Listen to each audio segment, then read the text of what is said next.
반갑습니다. 예수는 빛교회입니다. 오늘 민족의 대명절 설 명절을 맞이하여 우리에게 주시는 은혜를 가득 안고 서로 사랑하며 하나님의 사랑을 실천하는 한 주가 되길 소원하며 기쁨을 주시는 1월 22일 예배, 하나님께서 우리에게 주시는 말씀은 출애굽기 34장 10절에서 26절까지의 말씀입니다. 제가 가진 구약성경 135면에 있습니다. 함께 본문 말씀 보겠습니다. 구약성경 모세오경 출애굽기 34장 10절에서 26절까지의 말씀입니다. 하나님의 말씀에 경청하십시오. 여호와께서 이르시되 보라 내가 언약을 세우나니 곧 내가 아직 온 땅 아무 국민에게도 행하지 아니한 이적을 너희 전체 백성 앞에 행할 것이라. 내가 머무는 나라 백성이 다 여호와의 행하심을 보리니 내가 너를 위하여 행할 일이 두려운 것임이니라. 너는 내가 오늘 네게 명령하는 것을 삼가 지키라. 보라 내가 네 앞에서 아모리 사람과 가나안 사람과 헷 사람과 브리스 사람과 히윗 사람과 여부스 사람을 쫓아내리니 너는 스스로 삼가 내가 들어가는 땅의 주민과 언약을 세우지 말라. 그것이 너희에게 올무가 될까 하노라. 너희는 도리어 그들의 제단을 헐고 그들의 주상을 깨뜨리고 그들의 아세라상을 찍을지어다. 너는 다른 신에게 절하지 말라. 여호와는 질투라. 이름하는 질투의 하나님이니라. 너는 삼가 그 땅의 주민과 언약을 세우지 말지니 이는 그들이 모든 신을 음란하게 섬기며 그들의 신들에게 제물을 드리고 너를 청하면 내가 그 제물을 먹을까 함이며 또 내가 그들의 딸들을 내 아들들의 아내로 삼음으로 그들의 딸들이 그들의 신들을 음란하게 섬기며 내 아들에게 그들의 신들을 음란하게 섬기게 할까 함이니라. 너는 신상들을 부어 만들지 말지니라. 너는 무교절을 지키되 내가 네게 명령한 대로 압비월 그 절기의 1회 동안 무교병을 먹으라. 이는 내가 압비월에 애굽에서 나왔음이니라. 모든 첫 태생은 다 내 것이며 내 가축의 모든 처음 난 수컷인 소와 양도 다 그러하며 나귀의 첫 새끼는 어린 양으로 대속할 것이요 그렇게 하지 아니하려면 그 목을 꺾을 것이며 내 아들 중 장자는 다 대속할지며 빈손으로 내 얼굴을 보지 말지니라. 너는 엿새 동안 일하고 일곱째 날에는 쉴지니 닭 갈 때에나 거둘 때에도 쉴지며 칠칠절 곧 맥추의 초실절을 지키고 새말에는 수장절을 지키라. 너희의 모든 남자는 매년 3번씩 주 여호와 이스라엘의 하나님 앞에 보일지라. 내가 이방 나라들을 네 앞에서 쫓아내고 내 지경을 넓히리니 내가 매년 3번씩 여호와 내 하나님을 뵈려고 올 때에 아무도 내 땅을 탐내지 못하리라. 너는 내 제물의 피를 유교병과 함께 드리지 말며 유월절 제물을 아침까지 두지 말지며 내 토지 수산에 처음 익은 것을 가져다가 내 하나님 여호와의 전에 드릴지며 너는 염소 새끼를 그 어미의 젖으로 삼지 말지니라. 아멘. 연인, 부부, 우리 가족이 사랑을 지키기 위해서는 약속이 중요합니다. 신뢰, 믿음이 있어야 하지요. 이 사람이 어디에 있든지 무슨 일을 하든지 믿고 그 사람을 기다리고 맡길 수 있는 믿음 말입니다. 그러나 그 믿음이 깨지면 회복하는 것이 참 어렵습니다. 그것이 설사 가족일지라도 말입니다. 그것은 인간이기 때문에 더욱 그렇습니다. 이스라엘은 하나님과 사랑의 관계요 언약의 관계였습니다. 마치 부부의 연을 맺은 혼인서약을 한 것 같이 서로가 지켜야 할 약속이 있었고 그 약속을 이스라엘 백성들이 범죄로 깼었습니다. 그렇게 첫 번째 돌판이 깨어졌습니다. 출애굽기 19장에 이르러 세워진 십계명과 율법이 32장에 모세의 더디 내려옴을 보고 금송아지 우상을 세움으로 범죄하여 그들이 하나님과의 신뢰 믿음 곧 언약 관계를 깬 것입니다. 그러나 이스라엘의 범죄로 깨졌던 하나님과의 언약 관계가 하나님의 용서하심으로 다시금 세워졌습니다. 이렇게 다시 주어지는 계명들은 처음 주셨던 계명들과 크게 다르지 않았습니다. 다만 그들이 범했던 우상 숭배의 죄에 대하여는 보다 강력한 경고의 말씀이 선포되었습니다. 오늘 우리의 부족함을 아시며 끝까지 사랑하시는 하나님의 참된 사랑의 은혜를 우리 함께 나누기 원합니다. 더 깊은 본문으로 들어가기 원합니다.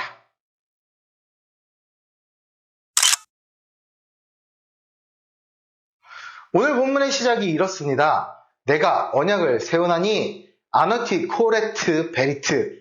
이 문장의 시작은 하나님의 언약을 갱신하는 선포입니다. 일반적으로 성경에서는 동사에 인칭 대명사가 포함되어 있기 때문에 따로 인칭 대명사를 글에 적지 않습니다. 생략됩니다. 그러나 본문을 시작하는 첫 문장에서와 같이 내가 라는 뜻의 아노키라는 단어가 붙여졌다는 것. 그것은 오늘 본문과 같은 아주 특별한 일을 하나님이 행하신다는 것과 그 주체를 강조하시기 위함이지요. 고대 근동에서 계약을 체결할 때 다음과 같은 방법을 썼는데 제물로 삼는 고기를 둘로 쪼갠 뒤 계약 당사자 두 사람이 그 사이로 지나감으로써 그 계약하고자 하는 계약이 체결되었습니다. 오늘 본문을 지적하면 이 고기를 쪼개다는 뜻이 담겨져 있는 내가 언약을 자르다 라는 말이 본문의 원어로 사용되어 있고 이 같은 관습에서 이 언약을 자르다는 것은 곧 내가 언약을 맺다, 계약하다 라는 뜻이 됩니다. 이는 32장에서 일어난 금송아지 사건으로 파기된 언약을 다시 하나님께서 갱신하신다는 뜻이지요. 그것을 간단히 회복의 절차, 그냥 단순하게 재회복하는 것이 아니라 그들이 정식으로 계약하고 상호 신뢰를 동독히 하는 계약의 행위를 의미함으로써 재계약하여서 계약을 갱신하는 의미를 사용하셔서 나타내신 것입니다. 언약의 갱신은 전적으로 하나님이 행하시는 일입니다. 그분이 언약을 세우시고 그분이 이적을 베푸십니다. 그러므로 이스라엘이 특별한 이유는 오직 하나님이 이스라엘을 택하셨고 그분이 이스라엘을 위해 특별한 일을 행하셨기 때문입니다. 그래서 이스라엘에게는 모든 나라와 열방 가운데 여호와 하나님을 드러낼 거룩한 사명이 있습니다. 가나안 주민의 우상 숭배를 따라가는 등 죄에 동참해서는 절대로 안 되는 것입니다.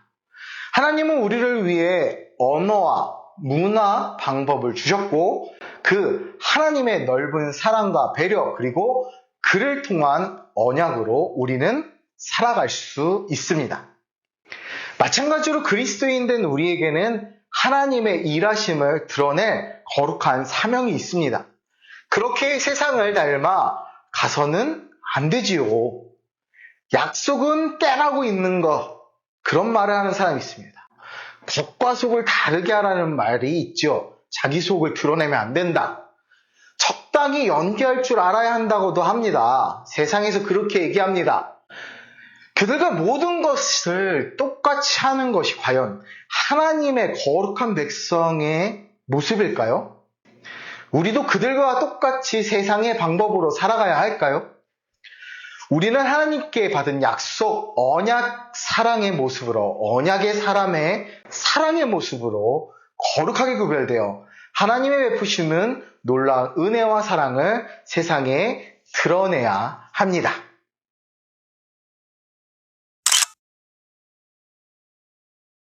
앞서서도 이야기했지만 첫 언약이 깨진 이유는 이스라엘이 이방인들의 죄를 쫓아 우상을 만들었기 때문입니다. 금송아지를 만들고 그에게 절을 했지요. 11절에서 너는 삼가 지키라 라는 말씀은 문자적으로는 너는 너를 위하여 준수하라는 뜻입니다.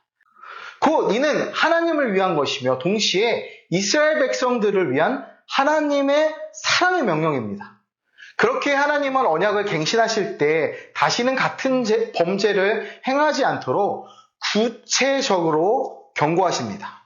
아모리, 가나안, 헷, 브리스, 히위, 여부스 사람들과 절대로 언약조차 계약조차 세우지 말라 명령하십니다. 물론 후에 그들이 이 언약을 세움으로써 완벽한 할례 명령을 이행하지 못하지요. 동맹관계를 맺지 말라고 하시는 건데 이는 그들과의 동맹은 그들의 우상신들과의 언약의식을 행해야 함을 의미하기도 하며 이것이 결국 이스라엘 백성들에게 올무와 족쇄가 되기 때문입니다. 또 그들이 섬기던 모든 우상을 완전히 파괴하라 명령하십니다. 특히 이 문장에서 단순히 파괴의 의미에 더하여 작별, 빠이빠이 그것을 의미를 더하셔서 우상에 대한 완전한 근절을 명령하십니다. 당연히 이는 우상을 섬기는 어떤 행위도 따라서는 안 되기 때문입니다. 우리가 잘 알고 있듯이 10계명의 1부터 제4계명의 핵심은 오직 하나님과의 관계입니다. 곧 하나님과 이스라엘이 맺은 언약의 핵심이 바로 하나님 외에 다른 어떠한 신을 섬겨서도 안 된다는 것이죠. 여기서 말하는 신은 단순하게 어떤 신적, 영적 존재뿐만 아니라 물질이나 내가 신과 같이 여기는 어떤 것이 되어서도 안 된다는 거예요. 그렇게 하나님은 하나님의 마음을 사람의 마음에 비유하여 당신께서 하나님이 질투하는 하나님임을 말씀해 주십니다. 이런 11절부터 시작된 하나님의 언약에 대한 말씀 속에서 우리는 율법과 언약의 핵심이 단순히 어떤 규율과 법도를 의미하는 것이 아닌 진정 우리를 사랑하시는 하나님의 사랑이라는 사실을 알 수 있습니다. 질투라는 표현을 의도적으로 사용하신 이유는 그만큼 하나님의 마음이 백성을 향한 사랑으로 가득가득 차 있기 때문입니다. 하나님의 백성은 오직 여호와 하나님만을 사랑해야 합니다. 우상을 섬기지 말라는 명령의 본질은 하나님만을 사랑하는 것입니다.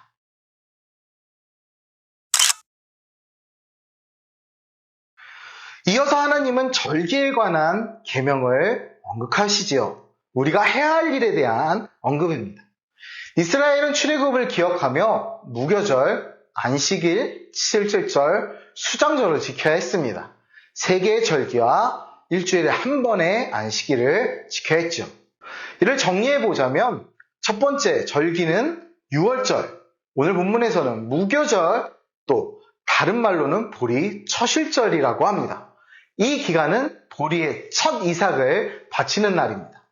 레위기 2장 14절에 보면 곡식의 첫 이삭을 바치는 날을 1월 16일에 하였는데 이는 19절에서 첫 태생을 다 내 것이라 하신 이유 역시도 우리가 잘 알고 있는 구원의 상징과 같은 출애굽 사건의 시작, 곧 장자 재앙 때에 하나님께서 지켜주셨음을, 그리고 그렇게 이스라엘의 첫 태생이 생명거짐을 받았음을 기억하게 하시는 것이죠. 그렇기 때문에 이 날을 6월절, 1월 14일 6월절로 지키고 있는 것입니다. 두 번째는 절기는 아니지만 하나님의 안식일 명령입니다. 창조 때도 있었고 오늘 21절 말씀에 말씀하시고 계시죠. 우리가 자칫 안식일을 구별하여 지키는 것이 마치 다른 날의 값어치를 낮게 볼 수 있는 그런 우를 범할 수 있는데 그렇지 않습니다. 오히려 이 날들은 안식일과 밀접하게 관련되어 있습니다. 월화수목금토 이 7일은 안식일을 거룩하게 지키기 위한 전제 조건이 됩니다. 따라서 엿새 동안 각자에게 맡겨진 의미를 성실하게 수행한 자만이 안식일의 참된 의미를 발견할 수 있고 또 하나님께서 주신 참된 안식을 누릴 수 있는 것입니다. 또한 이 날을 단순히 안식하여서 몸을 쉬는 날로 오해하면 안 됩니다. 진정한 안식은 하나님에 대한 우리의 헌신을 의미합니다. 이는 곧 예배와 섬김은 은혜의 나눔과 교제를 의미합니다. 그렇게 거룩한 안식일은 문화적으로 일을 곧 주의를 우리가 지키고 있는 것이며 우리가 이날은 우리의 육체적 욕망을 채우는 것이 아니라 하나님께 드리는 진정한 예배와 사랑 고백의 날이 되어야 합니다. 이제 이어서 나오는 나머지 절기는 각각 칠칠절과 수장절입니다. 둘째 절기는 칠칠절 또는 맥추절, 신약시대의 오순절입니다. 이때는 밀을 추수하는 기간이지요. 앞서 6월절이 보리 초실절이었다면 칠칠절은 밀을 수확하는 초실절이라 할 수 있습니다. 세 번째 절기는 초막절 또는 장막절이라고 합니다. 이는 수장절이라고도 하는데 날짜가 약간씩 다릅니다. 장막절이나 초막절은 7월 15일에서 21일경을 이야기하고 수장절은 7월 22일을 이야기합니다. 보통은 과일 수확을 이루어질 때 이야기합니다. 이렇게 세 번의 절기에 이스라엘의 모든 남자는 매년 3번 하나님 앞에 나아가야 했습니다. 그들은 하나님을 향한 사랑을 구체적인 실천을 통해 증명해야 했죠. 이 같은 말씀 속에서 우리는 율법과 계명이 하나님을 사랑하는 마음에 근거한 명령이라는 것을 기억하고 알 수 있습니다. 하나님을 사랑한다면 하나님의 백성은 아무리 중요한 생업이라 할지라도 내려놓아야 합니다. 그리고 그분을 만나러 가야 합니다. 하나님은 하나님을 사랑하여 계명을 지키는 백성을 반드시 지키십니다. 우리가 해야 할 일은 하나님을 향한 참된 사랑을 표현하고 실천하며 나아가는 것입니다.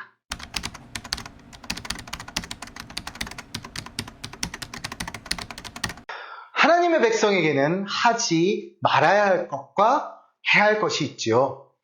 이 모든 실천은 하나님을 사랑하는 마음으로 이루어져야 합니다. 훗날 이러한 율법의 의미를 잊은 이스라엘 백성에게 예수님은 율법의 참된 의미를 가르치셨고 율법의 완성이 되셨습니다. 지금도 마찬가지입니다. 우리의 신앙생활은 하나님을 사랑하는 마음으로 이루어져야 합니다. 하나님을 사랑하는 그리스도인은 마음에서 우상을 제거해야 합니다. 또 하나님을 섬기는 모든 일에 앞장서 나가야 합니다. 언약의 본질, 이 본질은 사랑이기 때문입니다. 하나님을 향한 참된 사랑을 실천하며 누리는 우리가 되길 소원합니다. 감사합니다.